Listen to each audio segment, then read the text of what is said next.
Hello friends, स्वागत है आपका मेरे चैनल पे। दोस्तों, मैंने एक सीरीज़ शुरू की है जिसमें मैं 40वीं बीपीएससी से लेकर के 65वीं बीपीएससी तक के जितने भी प्री के क्वेश्चंस हैं उनको मैं यहाँ डिस्कस करने वाला हूँ। तो इस वीडियो में हम 40वीं बीपीएससी की बात करेंगे और आने वाले वीडियो में फिर हम आगे बढ़ते रहेंगे और 65वीं तक हम डिस्कस करेंगे। तो चलिए ठीक है, हम इसको देखते हैं। तो इसका पहला क्वेश्चन है, जैसा कि आप देख पा रहे हैं, इसका जो पहला क्वेश्चन है, बिहार कांग्रेस सोशलिस्ट पार्टी का गठन कब हुआ। ऑप्शन आपके सामने है 1930, 1931, 1934 और 1939।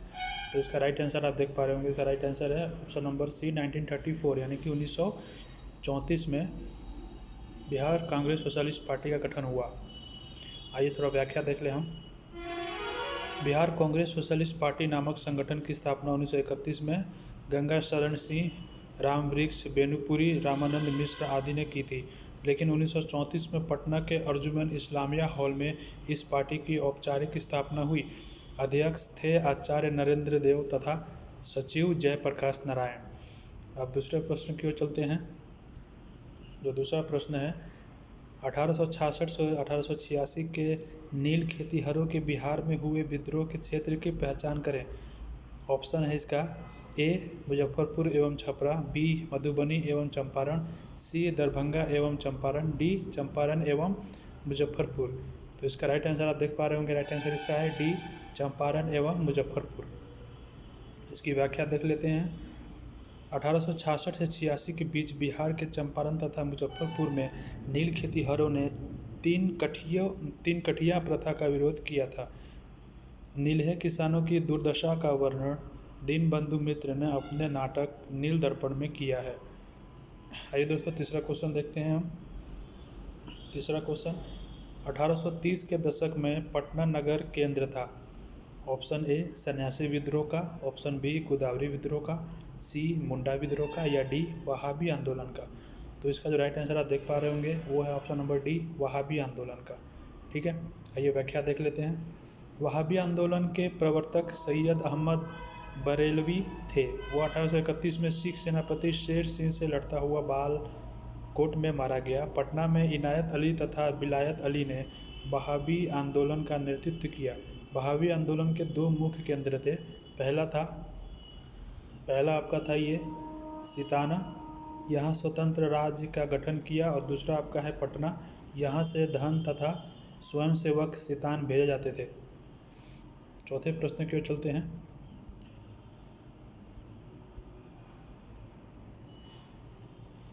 चौथा प्रश्न, उस क्षेत्र की पहचान करें जहां संथालों ने 1855-56 में अपनी सरकार की घोषणा कर दी थी। ऑप्शन आप देख पा रहे होंगे। ए मुंगेर भागलपुर, बी भागलपुर राजमहल, सी गया मुंगेर, या डी शाहाबाद गया। तो आप ऑप्शन देख पा रहे होंगे। इसका सही राइट आंसर क्या है? इसका राइट आंसर है बी भागलपुर राजमहल। आइए इसकी व्याख्या देख लेते हैं। 1855-56 में संथालों ने पूर्वी बिहार के भागलपुर राजमहल क्षेत्र में ब्रिटिश राज्य तथा दिकुओं के विरुद्ध विद्रोह किया। नेतृत्वकर्ता सिद्धो कान्हो चांद भैरव। विद्रोह की शुरुआत 30 जून 1855 को भगनीडीह से। संथालों ने ब्रिटिश सेनापति मेजर बारो को हराया। विद्रोह के परिणामस्वरूप सरकार ने संथाल परगना जिला बनाया तथा संथाल परगना काश्तकारी अधिनियम लागू किया। आइए फ्रेंड, अब पाँचवें क्वेश्चन की हम बात कर लेते हैं। पाँचवें क्वेश्चन में जो है आपको सुमेलित करना है। स्तंभ 1 और स्तंभ 2 को आपस में सुमेलित करना है। आप क्वेश्चन देख पा रहे होंगे। क्वेश्चन यहाँ पर है। यहाँ पर स्तंभ ए में कुछ चीज़ें लिखी हुई हैं और स्तंभ 2 में कुछ चीज़ लिखी गई हैं, और जो आपके विकल्प हैं, जो आपका कूट जो है वो नीचे दिया गया है। इसमें से आपको सही विकल्प चुनना है। ठीक है, तो जैसा कि आप देख पा रहे होंगे दोस्तों, इसका सही जो होगा वो होगा डी। ठीक है, चलिए नेक्स्ट क्वेश्चन देखते हैं। नेक्स्ट क्वेश्चन है चीनी यात्री। छठा क्वेश्चन, चीनी यात्री इत्सिंग ने बिहार का भ्रमण किया लगभग। ठीक है, वो लगभग कब आया था बिहार में? तो आप आंसर देख पा रहे होंगे। यहाँ पर जितने भी ऑप्शन दिए हुए हैं, ए 405, 635 और सी 670 और आप देख पा रहे होंगे उपयुक्त में से कोई नहीं इसका आंसर होगा। ठीक है, तो जान लेते हैं कि अगर कोई नहीं है तो फिर सही आंसर क्या है। व्याख्या में देखते हैं, इत सिंह 671 या 672 ईसा के आसपास अपने 37 बौद्ध सहयोगियों के साथ भारत भ्रमण को चला। सहयोगियों के साथ छोड़ देने के कारण वह अकेला ही दक्षिण के समुद्री मार्ग से भारत आया। ठीक है, अब क्वेश्चन नंबर 7 देखते हैं। नगरों का क्रमिक पतन किस काल की एक महत्वपूर्ण विशेषता थी। ठीक है, ऑप्शन देख लीजिए आप, गुप्त काल, प्रतिहार युग, राष्ट्रकूट या सातवाहन युग। तो आप उत्तर देख पा रहे होंगे, उत्तर इसमें क्या है, बी, यानी कि प्रतिहार युग। व्याख्या देखते हैं, उद्योग धंधे तथा व्यापार वाणिज्य की दृष्टि से 7वीं से 12वीं सदी का काल आर्थिक जड़ता तथा हास का काल था। नगरों की आर्थिक समृद्धि नष्ट हो गई। हेनसांग के विवरण तथा पुरातात्विक साक्ष्यों से इस काल में नगरों के पतन के स्पष्ट प्रमाण मिलते हैं। ठीक है, अगला क्वेश्चन देखते हैं। अगला क्वेश्चन है, निम्नलिखित में से कौन सबसे पूर्वकालीन जैन ग्रंथ कहलाता है। ठीक है, ऑप्शन आपके सामने है। ऑप्शन आपके सामने है, ए 12 अंग, बी 12 उपांग, सी 14 पूर्व, डी 14 उप पूर्व। उत्तर क्या हो जाएगा इसका, उत्तर इसका हो जाएगा ए 12 अंग। ठीक है,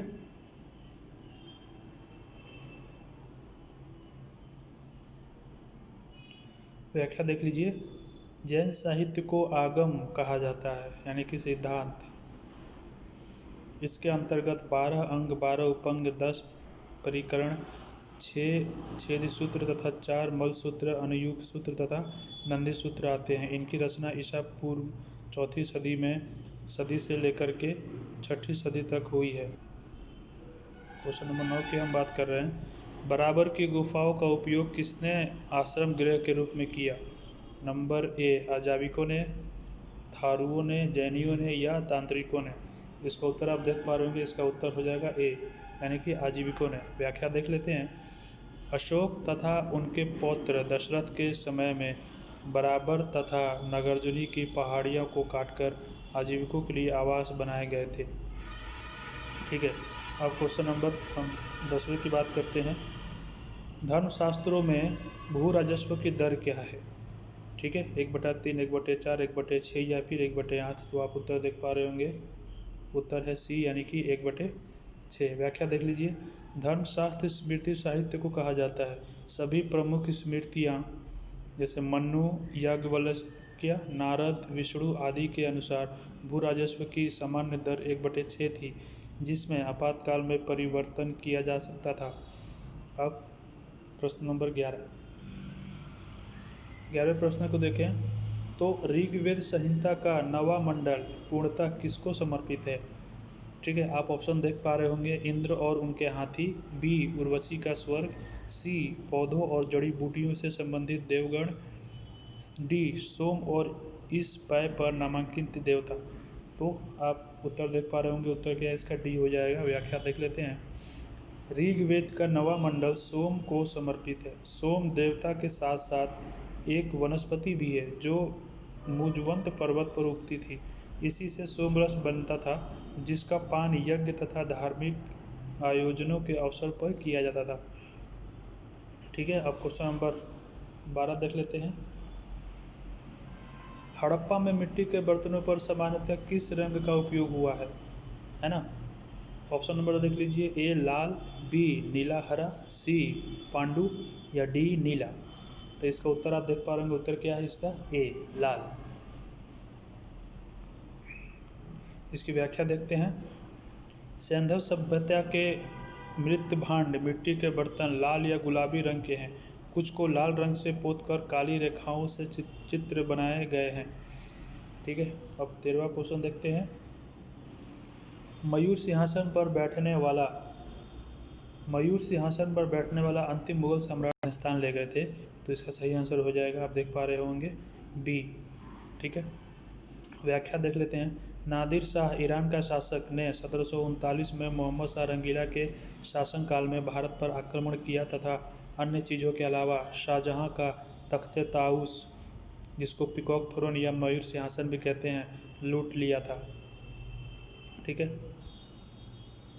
14वां प्रश्न देखते हैं। उस क्षेत्र की पहचान करें जहां से यूरोपवासियों को सर्वोत्तम शोरा तथा अफीम प्राप्त होता था। विकल्प देखिए, बीवर, गुजरात, बंगाल या मद्रास। उत्तर आप देख पा रहे होंगे, उत्तर क्या हो जाएगा इसका? उत्तर हो जाएगा बी, गुजरात। व्याख्या देख लीजिए, यूरोपवासियों को सर्वोत्तम शोरा तथा अफीम गुजरात से प्राप्त होता था, बाद में यह बिहार से प्राप्त होने लगा। ठीक है, 15वां प्रश्न देखते हैं। निम्नलिखित में से किस अंग्रेज को जहांगीर ने खान की उपाधि से सम्मानित किया था? ठीक है दोस्तों, ये सारे क्वेश्चंस काफ़ी इंपॉर्टेंट है और अगर आप आगे बढ़ेंगे तो आप देख पाएंगे कि इनमें से काफ़ी सारे क्वेश्चन को काफ़ी सारे बार रिपीट भी किया गया है, तो आप ध्यान से इस वीडियो को देखेंगे। तो आप ऑप्शन देख पा रहे होंगे, option A Hawkins, option B sir Thomas, option D Edward या डी ऑप्शन सी एडवर्ड और ऑप्शन डी उपयुक्त में से कोई नहीं। तो आप उत्तर देख पा रहे होंगे, उत्तर होगा बी सर थॉमस। ठीक है, 1615 में ब्रिटिश शासक 1615 में ब्रिटिश शासक जेम्स वन के प्रतिनिधि के रूप में टॉमस रोज जहांगीर के दरबार में आया था। उसने जहांगीर से अनेक कारखाने खोलने का आज्ञा प्राप्त तथा खान की उपाधि प्राप्त की। 16वां क्वेश्चन देखेंगे। मध्यकाल में बिहार शरीफ नगर महत्वपूर्ण रहा। ठीक है, आप ऑप्शन देख लीजिए। ऑप्शन क्या है? व्यापारिक केंद्र के रूप में, विद्या केंद्र के रूप में, प्रशासनिक केंद्र के रूप में या धार्मिक केंद्र के रूप में। तो नीचे आप उत्तर इनमें से देखेंगे आप। ए क्या कह रहा है? 1 और 3। बी कह रहा है 1, 2 और 3। सी 2, 3, 4। डी 2 और 4। तो इसका सही उत्तर होगा वो हो जाएगा सी, यानी कि 2, 3 और 4 ये सही है, बाकी पहला वाला सही नहीं है। ठीक है, व्याख्या देखिए, 8वीं सदी में बिहार शरीफ में धर्मपाल ने उदंतपुरी महाविहार की स्थापना की थी। तुर्क काल में यह एक प्रांतीय प्रशासनिक मुख्यालय रहा। यह एक सूफी केंद्र है तथा यहाँ मलिक बयां इब्राहिम का मकबरा तथा शरफुद्दीन यमहा मनेरी की दरगाह स्थित है।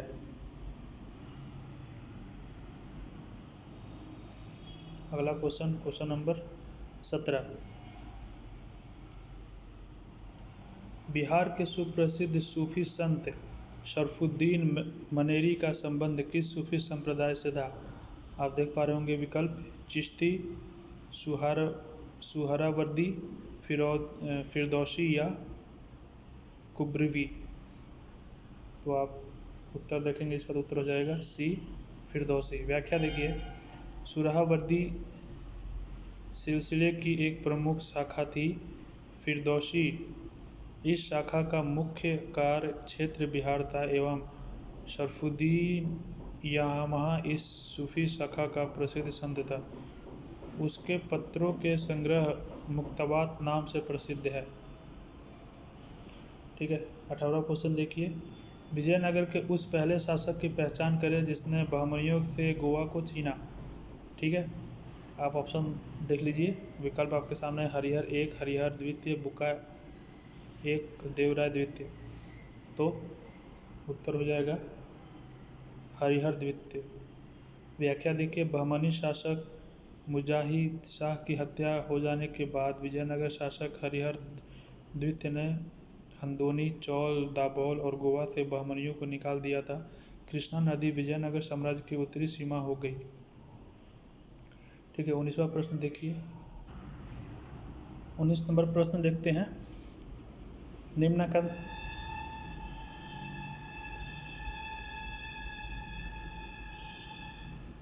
19 नंबर प्रश्न देखते हैं।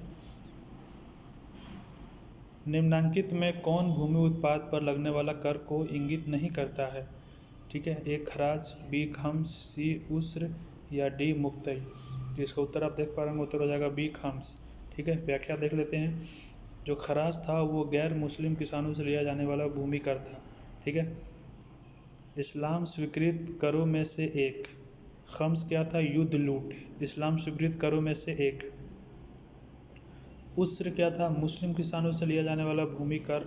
उपज का 1/10 लगता था। मुख्यतः क्या है, यह एक राजस्व आकलन पद्धति थी जिसके तहत किसान को पट्टे पर भूमि एक निर्धारित राशि का भुगतान करने की शर्त पर दी जाती थी।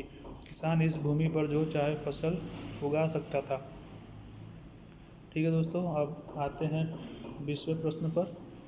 20वां प्रश्न है, 19वीं सदी के धर्म एवं समाज सुधार आंदोलनों ने आबादी के किस वर्ग को मुख्यतः आकर्षित किया? ऑप्शन देख लीजिए, बुद्धिजीवी वर्ग, नगरीय उच्च जातियाँ, निर्धन सर्वसाधारण वर्ग, या चौथा है उदार रजवाड़े। ठीक है, उत्तर आपको यहाँ से चयनित करना है। यहाँ से आप उत्तर चयन करेंगे। यहाँ से उत्तर का चयन निम्नांकित कूटों से करें। ठीक है, ए केवल 1, बी 1 एवं 2, सी 1, 2 एवं 3, डी 1, 2 एवं 4। उत्तर आप देख पा रहे हैं, उत्तर क्या हो जाएगा बी, यानी कि 1 और 2। ठीक है, व्याख्या देख लेते हैं। 9वीं सदी के धर्म एवं समाज सुधार आंदोलन मुख्य रूप से शहरी रहे। इन आंदोलनों के अधिकतर नेता शिक्षित थे तथा अंग्रेजी शिक्षा से प्रभावित थे। इनके संगठन मुख्यतः शहरों में ही खोले गए तथा इन्होंने करोड़ों निर्धन लोगों तक अपनी पहुंच नहीं बनाई। ठीक है, क्वेश्चन नंबर 21वां। ठीक है, किसके द्वारा मंदिरों में प्रवेश के अधिकार की मांग की प्रस्तुति के कारण 1899 में तिरुनेलवेली में भयंकर दंगे हुए? ठीक है, ऑप्शन देख लीजिए, ओकलिंग, नडार, महार या पाली। उत्तर देख लीजिए, उत्तर हो जाएगा इसका बी, नडार। ठीक है, व्याख्या देखिए। दक्षिण तमिलनाडु में नडकारों ने व्यापार के द्वारा धन कमाकर एक उच्च वर्ग का निर्माण कर लिया। इनके द्वारा मंदिरों में प्रवेश की मांग को लेकर 1899 में तिरुनेलवेली में गंभीर दंगे हुए। ठीक है, 22वां प्रश्न देखिए, महाराष्ट्र के किस समाज सुधारक को लोकहितवादी कहा जाता था? ठीक है, ऑप्शन आपके सामने है, देख लीजिए। इसका सही उत्तर हो जाएगा option number D, Gopal Hari Deshmukh. ठीक है, गोपाल हरि देशमुख।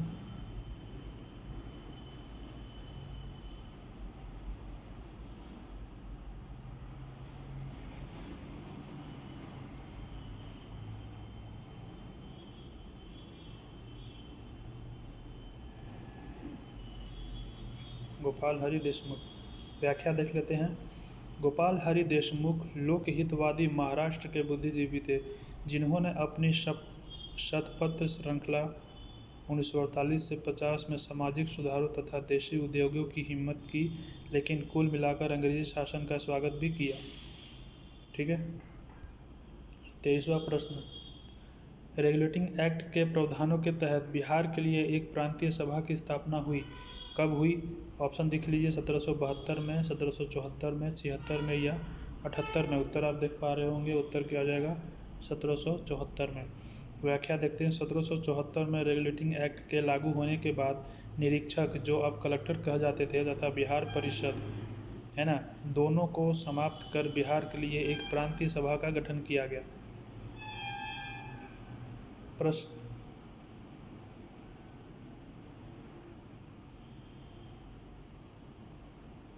प्रश्न नंबर 24, 1856 में निम्नलिखित कानून पारित हुए। ठीक है, विकल्प देख लीजिए और फिर नीचे जो कूट है उसमें से चुनिए। ठीक है, धार्मिक असुविधा का कानून, नंबर 2 सती निषेध रेगुलेशन, नंबर 3 हिंदू विधवा पुनर्विवाह कानून, नंबर 4 राज्य हड़पने का सिद्धांत। 1856 में बताना है आपको कौन कौन से कानून पारित हुए, तो आप यहाँ से देख लीजिए, यहाँ से आप चेक कीजिए। तो जैसे कि आप देख पा रहे हो उत्तर में उत्तर हो जाएगा सी, यानी कि 1 और 3। 1 और 3 में क्या है,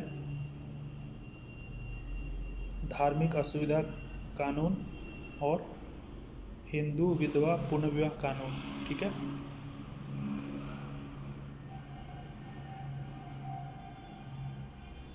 चलिए इसकी व्याख्या देख लेते हैं।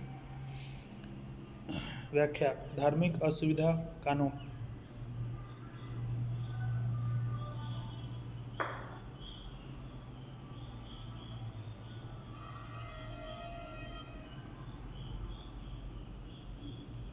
क्वेश्चन नंबर 25 देखिए। अब क्वेश्चन नंबर 25 देखिए, बिरसा मुंडा के गुरु कौन थे? ठीक है, आपने नाम सुना होगा बिरसा मुंडा का।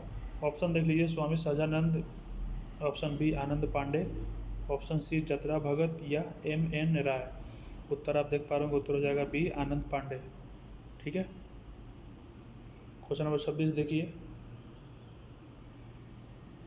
क्वेश्चन नंबर 26, नीचे दो वक्तव्य दिए गए हैं जिनमें एक कथन है तथा दूसरा कारण है। ठीक है, एक कथन होगा एक कारण होगा, आपको कथन और कारण पढ़ के उसका जो सही उत्तर होगा उसको चुनना होगा। ठीक है, देखिए कथन ए है, राष्ट्रीय स्वयंसेवक संघ सन 1942 के भारत छोड़ो आंदोलन से पृथक रहा। इसका कारण बताया गया है, इसका विचार तथा, है ना, इसका कारण ये रहा, कारण बताया जा रहा है कि इसका विचार तथा इस आंदोलन से भारत की स्वतंत्रता में देरी होगी। ठीक है, अब आपको बताना है कि ABCD में से कौन सा सही होगा। तो इसका उत्तर होगा सी, यानी कि A सत्य है और R जो है वो असत्य है, यानी कि जो असर्शन है वो सही है लेकिन रीजन जो है वो गलत है। ठीक है, अब question number 27, All India State People's Conference का गठन कब हुआ था? ठीक है, ऑप्शन आपके सामने है, उत्तर आप देखिए, उत्तर हो जाएगा सी 1927 में। चलिए व्याख्या देख लेते हैं। व्याख्या है, बलवंत राय मेहता जी, चलिए व्याख्या देख लेते हैं। व्याख्या है, बलवंत राय मेहता GR आयंग्यार तथा मणिलाल कोठारी के प्रयासों से all India state people conference का गठन 5 दिसंबर 1927 को हुआ। ठीक है, 28वां प्रश्न देखिए, कम्युनिस्ट इंटरनेशनल का सदस्य बनने वाला पहला भारतीय कौन था? ठीक है, ऑप्शन आपके सामने है, उत्तर आप देख पा रहे होंगे, उत्तर इसका क्या हो जाएगा, उत्तर हो जाएगा इसका ए, यानी कि M.N. राय। व्याख्या देख लीजिए, M.N. राय ने लेनिन के साथ मिलकर उपनिवेशों के प्रति कम्युनिस्ट इंटरनेशनल की नीति तैयार करने में मदद की थी। इन्हीं के प्रयासों से 1920 में ताशकंद में भारतीय कम्युनिस्ट पार्टी की स्थापना हुई थी। ठीक है,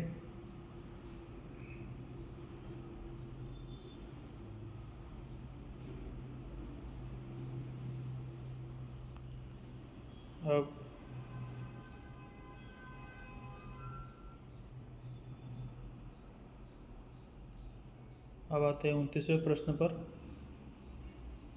29वां प्रश्न, खुदाई खिदमतगार संगठन की स्थापना किसने की थी? ऑप्शन आपके सामने है। ठीक है, इसका सही उत्तर हो जाएगा option number B, Khan Abdul Ghaffar Khan.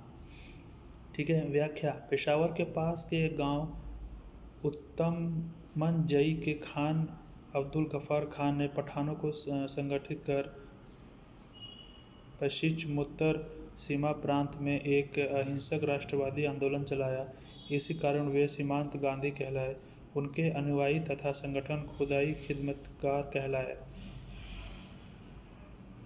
30वां प्रश्न देखिए, असहयोग आंदोलन के स्थगन संबंधी घटनाओं का सही क्रम निर्धारित करें।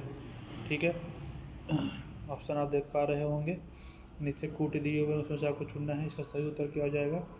सही उत्तर हो जाएगा ए, यानी कि 1 2 3 4। ठीक है, इसमें कुछ बदलाव करने की जरूरत नहीं है, जिस तरह से लिखा होगा बिल्कुल इसी तरह से होगा। ठीक है, व्याख्या देखिए, चौरी चौरा में 3000 किसानों के जुलूस पर पुलिस फायरिंग 4 जनवरी 1922। जवाब में आंदोलनकारियों द्वारा थाने को जलाया जाना 4 जनवरी 1922। गांधी जी द्वारा आंदोलन तथा स्थगन 5 फरवरी 1922। गांधी जी की गिरफ्तारी मार्च 1922। ठीक है,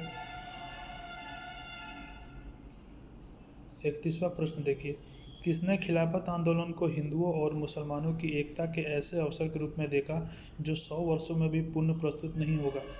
ठीक है, ऑप्शन आप देख पा रहे होंगे और इसका उत्तर भी आपके सामने है। उत्तर क्या है?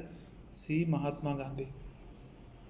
व्याख्या देखिए, तिलक और गांधी दोनों ने खिलाफत आंदोलन को हिंदू मुस्लिम एकता को मजबूत बनाने का सुनहरा मौका माना। गांधी जी के अनुसार यह हिंदुओं और मुसलमानों को सूत्रबद्ध करने का ऐसा अवसर था जो 100 वर्षों में भी नहीं आएगा। 32वां प्रश्न देखिए, निम्नलिखित में से किसका योगदान होम रूल लीग की स्थापना में नहीं था? ठीक है, ऑप्शन आपके सामने है। इसका सही उत्तर हो जाएगा टी.एम. अलकाट। ठीक है, इससे हो जाएगा, क्या हो जाएगा इसका सही आंसर? टी.एम. अलकाट। व्याख्या देखिए, एनी बेसेंट ने 1915 में आयरिश होम रूल लीग के नमूने पर होम रूल लीग स्थापित करने की घोषणा की। तिलक ने 1916 में पूना में अपनी होम रूल लीग स्थापित की। एस सुब्रमण्यम अय्यर बेसेंट की लीग से संबंध थे। टी.एम. अलकाट का संबंध होम रूल आंदोलन से नहीं था। ठीक है, अगला क्वेश्चन देखिए, निम्नलिखित में से कौन वर्ग 1905 के स्वदेशी आंदोलन से मुख्यतः अप्रभावित रहा था? ठीक है, तो इसको आप देख पा रहे होंगे, यहाँ पर बहुत सारे विकल्प दिए, 4 विकल्प दिए गए हैं और आपको कुटुंब में से चुनना है। ये सही उत्तर आप देख पा रहे होंगे, सही उत्तर हो जाएगा इसका बी, यानी कि 1, 2 और 3। व्याख्या देख लीजिए, बंग भंग विरोधी स्वदेशी तथा बहिष्कार आंदोलन 1905 में छात्रों तथा महिलाओं की भूमिका अहम रही। सामान्यतः मुस्लिम इससे अलग रहे। आंदोलन कृषकों को भी अपने साथ नहीं जोड़ सका।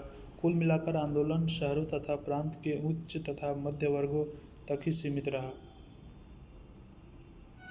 अगला प्रश्न देखिए, प्रश्न नंबर 34। 1837 में किसने सत्यशोधक समाज की स्थापना की? ठीक है, ऑप्शन आपके सामने है। इसका उत्तर क्या हो जाएगा? इसका उत्तर आप देख पा रहे होंगे, और ज्योतिबा फुले हो जाएगा। व्याख्या, पुणे में माली कुल में जन्मे ज्योतिराव गोविंदराव फुले 1827 से 90 ने समाज के कमजोर वर्गों को न्याय दिलाने हेतु 1873 में सत्यशोधक समाज की स्थापना की। वे 1876 में पुणे नगर पालिका का सदस्य चुने गए। उनकी रचनाएं हैं धर्म तृतीय रत्न, इशारा, शिवाजी की जीवनी। 1888 से वे महात्मा कहे जाने लगे। अब क्वेश्चन नंबर 35। भारतीय राष्ट्रीय कांग्रेस की प्रथम महिला अध्यक्ष का नाम बताएं। तो पहला ऑप्शन देखिए, सरोजिनी नायडू होगा, यहाँ रायडू लिखा हुआ है। ठीक है, सरोजिनी नायडू, पंडित रामाबाई, सी अरुणा असफ अली या डी एनी बेसेंट। तो आप आंसर देख पा रहे होंगे, इसका उत्तर हो जाएगा डी एनी बेसेंट। व्याख्या देख लीजिए, एनी बेसेंट 1847 से 1933 भारतीय राष्ट्रीय कांग्रेस के प्रथम महिला अध्यक्ष 1917 में बनी। 1920 में असहयोग आंदोलन के प्रश्न पर कांग्रेस से अलग हो गई। ठीक है, क्वेश्चन 36 देख लीजिए, किस वर्ष हिंदुस्तान रिपब्लिक ने एसोसिएशन की स्थापना हुई? ठीक है, आप ऑप्शन देख लीजिए और इसका सही जो उत्तर हो जाएगा वो हो जाएगा बी, 1924 में।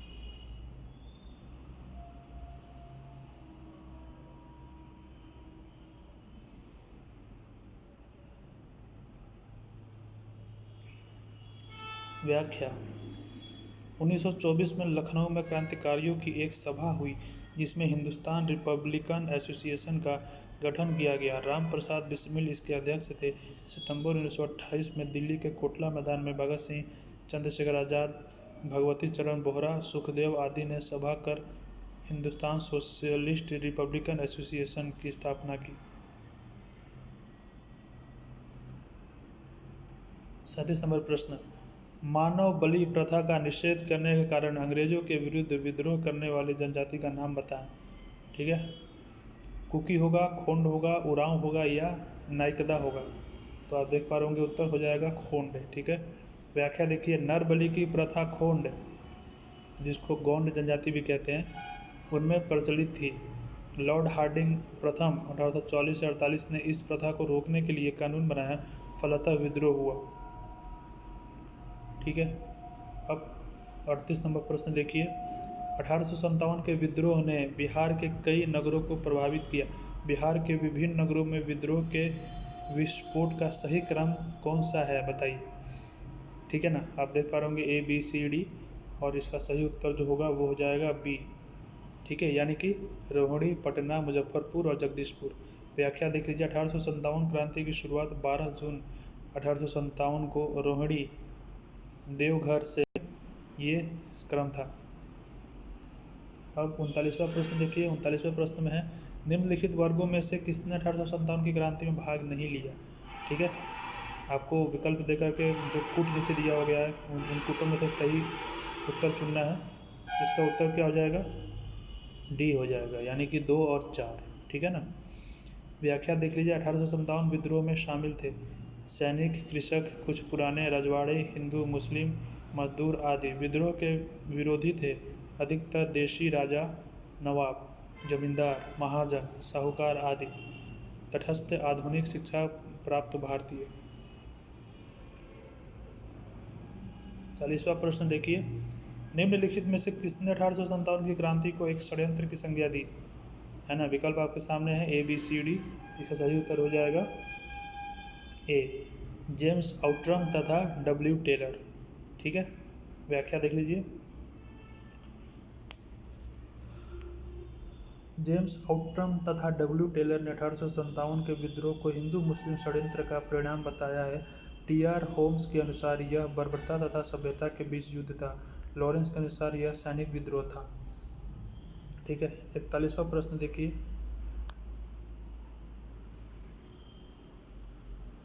41वां प्रश्न देखिए। छोटा नागपुर का पठार, ठीक है, क्या है बताना है। A, B, C, D में से एक अग्र गंभीर है, एक गर्त है, एक पदस्थली है, एक समरप्राय भूमि है। तो आप इसका उत्तर देख पा रहे होंगे, उत्तर हो जाएगा इसका डी।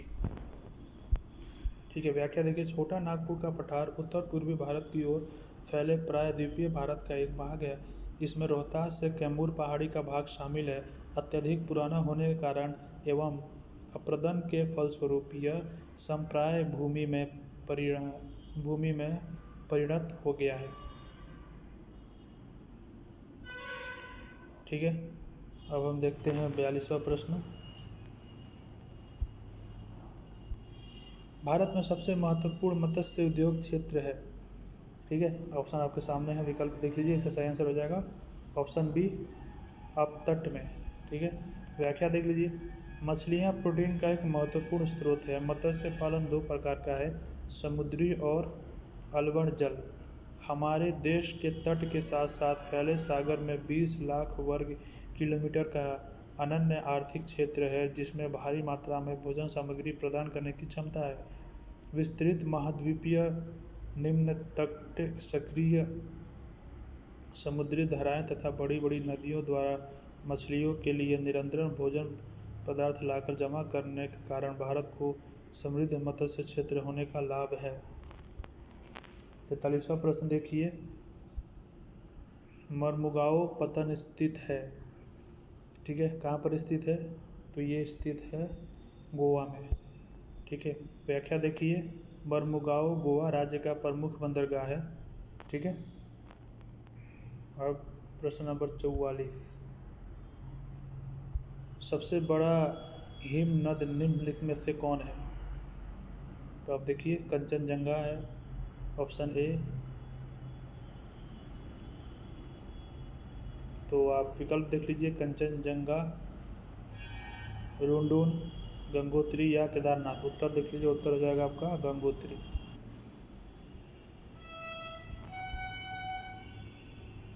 45वें क्वेश्चन पे आइए। क्षेत्रफल के अनुसार निम्नलिखित में से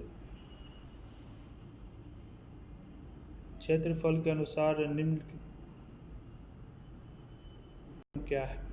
ठीक है, अवरोही क्रम मतलब क्या होता है, घटता हुआ क्रम। ठीक है ना। तो देख लीजिए इसका सही उत्तर क्या हो जाएगा।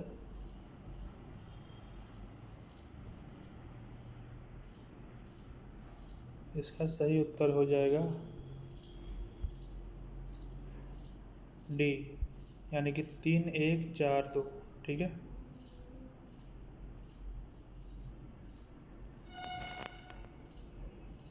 छियालीसवां प्रश्न। मानसून का निवर्तन इंगित होता है, क्या होता है।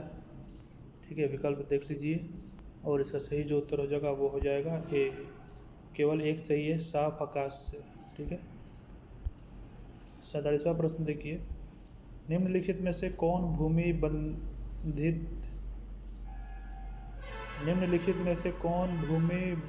नदी है? निम्नलिखित में से कौन भूमि बंधित नदी है? ए ताप्ती, बी वरुणा, सी लूनी या फिर डी नर्मदा। इसका सही उत्तर हो जाएगा सी लूनी। व्याख्या देखते हैं। लूनी राजस्थान की भूमिबंध नदी है जो अजमेर के पास नाग पहाड़ से निकलकर राजस्थान और गुजरात में बहती है। गुजरात के कच्छ के रण में विलुप्त हो जाती है। ठीक है। 48वां प्रश्न देखिए,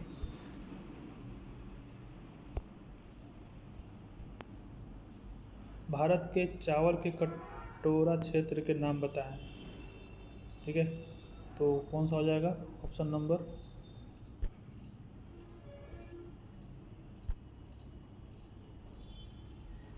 बी हो जाएगा, कृष्णा गोदावरी डेल्टा क्षेत्र।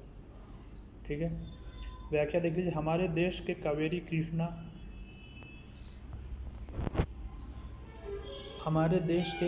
कृष्णा, गोदावरी और महानदी के डेल्टा क्षेत्र में सिंचाई की नहरों का सघन जाल बिछा हुआ है। इस क्षेत्र को चावल का कटोरा कहा जाता है। प्रश्न नंबर 49 देखिए, समस्त विश्व में चीतों की सर्वाधिक आबादी भारत में है। इनकी अनुमानित संख्या है।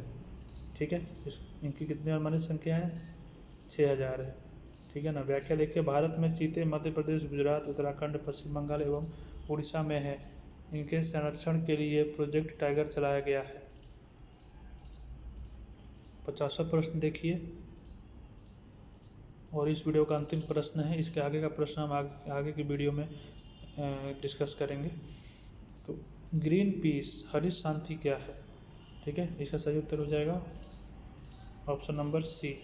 ठीक है, पर्यावरण समर्थकों का एक अंतर्राष्ट्रीय संगठन। व्याख्या देख लीजिए, ग्रीन पीस पर्यावरण समर्थकों का अंतर्राष्ट्रीय संगठन है जो परमाणु परीक्षणों तथा पर्यावरण को नुकसान पहुंचाने वाले कार्यों का विरोध करता है। दोस्तों, इस वीडियो में बस यहीं तक। आगे वाले जो बाकी प्रश्न है वो हम आने वाले वीडियो में डिस्कस करेंगे। उम्मीद है कि आपको वीडियो पसंद आई होगी। अगर वीडियो पसंद आई होगी तो चैनल को सब्सक्राइब करके बेल आइकन को दबाना बिल्कुल ना भूलें। मिलते हैं अगले वीडियो में, तब तक के लिए बाय बाय।